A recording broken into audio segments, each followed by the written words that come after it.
The US Open finalist Jessica Pegula marked her return from injury with a fantastic dominant win over Maria Sakkari at the Adelaide International.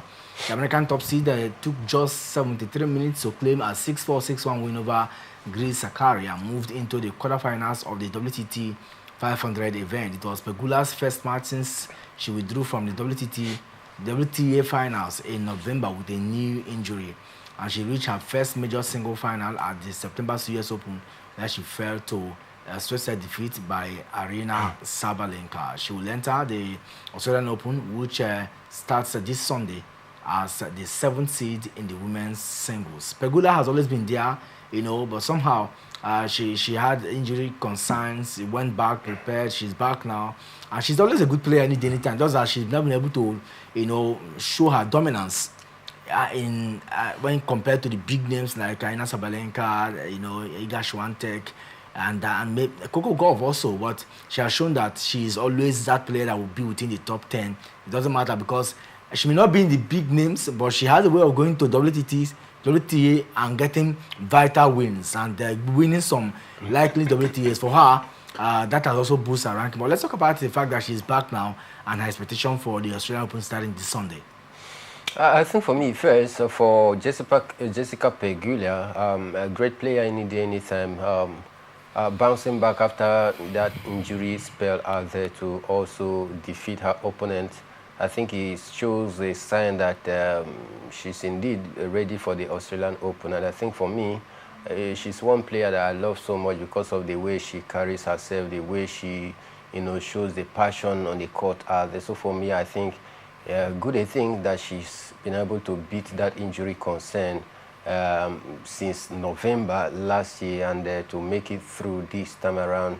I think it's a very great one, a great news for tennis followers out there, especially for her fans. And for me, I think I'm very hopeful that this season she might just the way I saw her last night displaying her prowess and games out there. If she continues with that excitement, I possibly see her breaking some marks this season. But my only concern or problem with her is about consistency. Most of the time when you expect Jessica Pegula to hit her prime, she just doesn't live up to that high expectation. But for this season, winning her first game after coming back from injury, I think is a plus, and it is a morale booster for her. But then the WTA is always a very competitive session where most of the big name players jostle for honor and trying to maintain their rankings. Likes of Iga Swiatek, Marketa Vendrosova, just name them. A lot of competition within the WTA. I just hope that she can be able to hit that her prime this time around if she stays free from injury. Hit her prime this time around if she stays free from injury. And meanwhile, Marketa Vendrosova involvement in this year's or this coming week Australian Open has hit a roadblock as a lot of issues involving her there. It looks like she may not be part of this particular one. Injury concerns here and there, and that seems to have stuttered a lot about what is happening for some of the players. Not a very good one for some of these players, especially when the Australian Open comes, around knocking on the corner. It looks very difficult for some of these players after waiting, to actually kickstart the season in an impressive fashion. But injury is part of the game. You can never predict any time that it comes, and it looks as though it has hampered so many players, from attending or being taking part in this very Australian Open. A few days ago we heard about the concern of Nick Kyrgios, who also got a little bit of bruises, in the kitchen while also cooking the Christmas, dishes for himself, which actually kept him out of the first pre-tournament of the season. But then, as he reassured his fans that he might possibly be fit for that very one. So not a good time, especially heading to a major tournament such as the Australian Open and you are nursing injury. I think it's always very devastating because most of them did not, plan for this.